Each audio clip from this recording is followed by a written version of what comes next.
RPPV News. I'm Shelby Brooks. And I'm Jo Violetta. Coming up, comedian Ross Noble is laughing all the way to the bank. A special report from our new 13-year-old environment reporter, and squatters are an issue in Frankston. A new report by the UN states that sea levels are rising faster than predicted.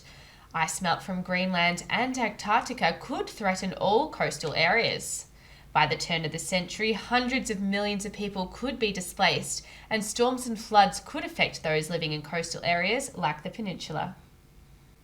Squatters have been kicked out of 3 empty Nepean highway buildings by Frankston Police last week. Frankston Crime Investigation Unit detectives found squatters had converted the old IGA, Pancake Parlour and Pint and Pickle Tavern, which are all still connected to power, into mini communities. 15 squatters were issued with trespass warnings from the IGA site, while others were kicked out from the other abandoned commercial buildings. Detectives told leader newspapers that police will move on to other squat sites, believed to be at the old cinema complex and the old Savers building on Wells Street. The deal to save Sorrento's Continental Hotel has fallen through. Despite announcing a few weeks ago the Conti had a buyer who would continue the redevelopment, MP News has now reported the deal is off. Vendor Julian Gurner told MP News that the contracted purchaser, LBA Capital, was unable to meet obligations under the contract of sale. The sale price of the 4-storey limestone hotel was rumoured to be about $21 million. More than 500 students and parents rallied at Mornington Park last week demanding positive action for global warming. Students from across the peninsula came to participate in what police have described as a well-behaved rally. RPPV's environmental reporter Imogen has our special report. Don't hesitate, the planet can't wait. Don't hesitate, the planet can't wait. My name is Imogen from Toorak College and I'm at the Mornington Climate Strike for RPPV News. I've come to protest for climate change, and people have come from all different schools to join together for that purpose. People have gathered here in Mornington Park to join the school strike for climate. They're calling on the government to stop new coal, gas and oil project, have 100% renewable energy by 2030, and fund the transition and creation of jobs for fossil fuel workers and their communities. An action plan into the council, and we want the community to feed into that, tell us what they want us to do. It used to be just a school strike for climate, but now people from all different ages and jobs have come to protest. No more oil, keep your carbon in the soil.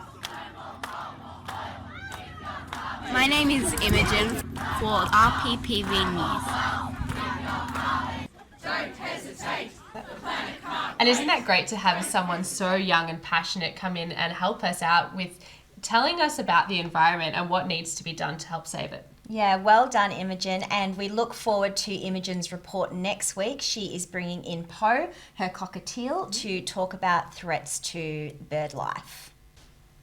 The contamination of foreshore drains at Safety Beach and Dramana continues, with locals concerned for the environmental impact. The source of the diesel leak remains a mystery though, according to EPA and Melbourne Water, who after a 4-month-long investigation were unable to return any answers as to where the contamination was coming from. Diesel fumes and sheen is evident in water from the drain up to 1 kilometre away. A local group are rallying for a railway line from Frankston to Sorrento. Over to Lisa Lenoble for that story. With recent call for improvement in public transport on the peninsula, the main focus has been on improvements to bus services. However, some are saying that the rail line to Mornington should be reopened and extended down to Sorrento. The Mornington rail line was originally a rural railway branching off from the Stony Point railway line at Baxter. From the late 1880s, the train would run from Melbourne to Baxter and then branch off, stopping at Muruduk and then Mornington. Patrons would alight at Mornington and be taken by carriages to the beach and town. The original passenger service ceased in 1942 but was reinstated in September 1966. This service operated until late 1970. In 1979, when the line's closure was again announced, 300 locals blockaded a train at the Mornington station and held off the closure. The original Mornington station site was sold by the Victorian government in 1989 and a shopping centre is now built over it. However, the original station signage can be seen on display outside the shopping centre. The line operated for 92 years from 1889 to 1981. 10 years later, the line was reopened as a heritage railway, which still runs to this day. Over the past 125 years of railways on the Mornington Peninsula, there have been train lines to almost every corner of the peninsula, including Mornington, Hastings, Stony Point, Long Island, HMAS Cerebus, even Red Hill. Yet the popular holiday destination of Rosebud has never had a railway line. So, a group called the Peninsula Rail Link started out an investigation as to why. In September 2012, a design was drawn up for a potential railway line that could get as close to Portsea via Rosebud as possible. The design revealed only one way to get the rail to the area, down the medium strip of the middle of the Mornington Peninsula Freeway and Murdoch Highway, where there is adequate space between inbound and outbound roads. As the project evolved, its feasibility as both a local train line and a transport option for holidaymakers became clearer and clearer, and it was decided the railway line should become a reality. This goal suffered a huge blow in the 2013 federal election as Tony Abbott, who promised to never fund public transport, was voted in as Prime Minister. With his election came the vow to build only roads, including the $16 billion East-West link in Melbourne's inner north. In 2018, a feasibility study began for Baxter electrification, the centrepiece of Stage 1 of the Peninsula Rail Link project.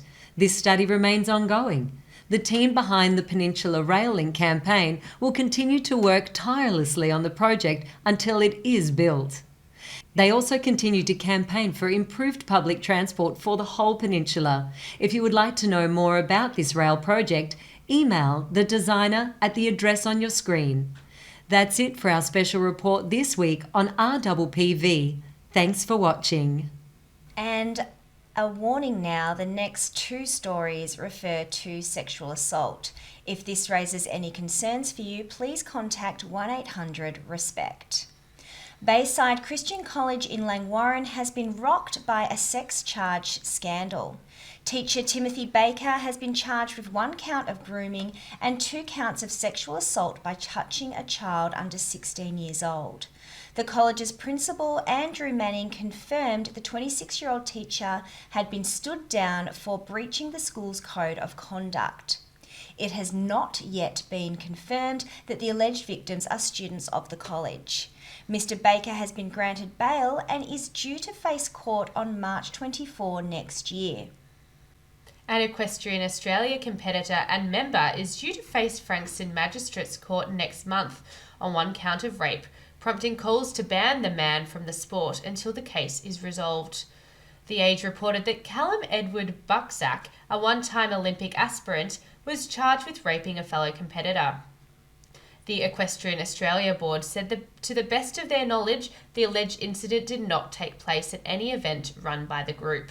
Mr. Bucksack was charged earlier this year following a 5-month Victoria Police investigation. He has been asked to enter a plea. And now over to Lisa Lenoble for our very last snow report of the season. Lisa Lenoble with the Mount Baw Snow Report, brought to you live from the RPPFM studios this Friday, the 27th of September.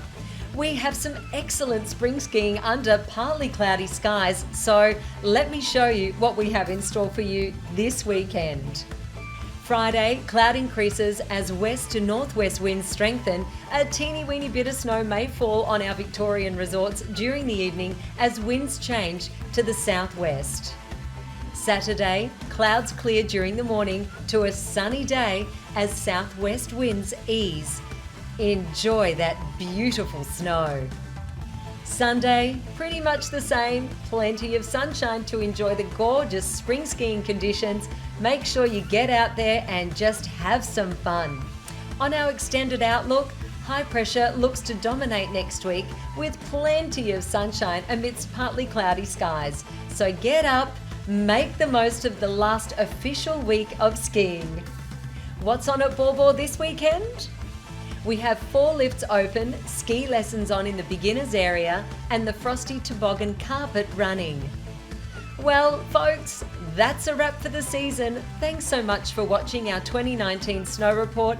I hope it helped you and your family plan your ski trips and that you had some great times on the slopes. I look forward to bringing you our next 2020 Snow Report next season. Until then, I wish you and your family a great summer. Any comments or feedback, please drop us a line to our Facebook page. I'm Lisa Lenoble. Thanks so much for watching. Go and make some memories. And now a change of pace. Popular comedian Ross Noble has sold his Mount Eliza home for a multi-million-dollar sum. The 4-bedroom house, which Noble and his wife called home for the past 18 months, sold for approximately $2.725 million. The real estate agent wouldn't comment on the price, but called the property quintessential Mount Eliza. The 1,791 square metre property was on the market for 5 weeks. And now to Lisa, who will be telling you what the weather is like in your neck of the woods for this week. Lisa Lenoble with the Mornington Peninsula 7-day forecast this Friday, the 27th of September. Let's have a look at what this beautiful spring weather is bringing for us over the next few days. So Friday, we're looking at a high of 19 and a low of 5, with showers late and partly cloudy, 23 kilometres for the wind. On Saturday, we're looking at a high of 16 and a low of 3. Morning clouds, wind speed of 13 kilometres an hour. On Sunday, we have a high of 15 and a chilly low of 2. More sun than clouds, wind speed 19 kilometres an hour. Monday, we have a high of 16 and a low of 4. Early fog followed by sunny skies and 11 kilometres an hour for the wind. Tuesday, we're looking at a high of 18 and a low of 7. Afternoon cloud, wind speed 8 kilometres an hour. On Wednesday, we're looking at a high of 20 and a low of 10. Morning clouds, 10 kilometres an hour for the wind. On Thursday, a beautiful 22 degrees and a low of 10, nice and sunny with 10 kilometres an hour for the wind. I'm Lisa Lenoble. That's it for this week's weather. I hope you're enjoying the school holidays. Have a beautiful weekend. And that's all we have time for this edition of RPPV News. I'm Shelby Brooks. And I'm Jo Violetta. We hope you can join us next time, bringing you the news from coast to coast.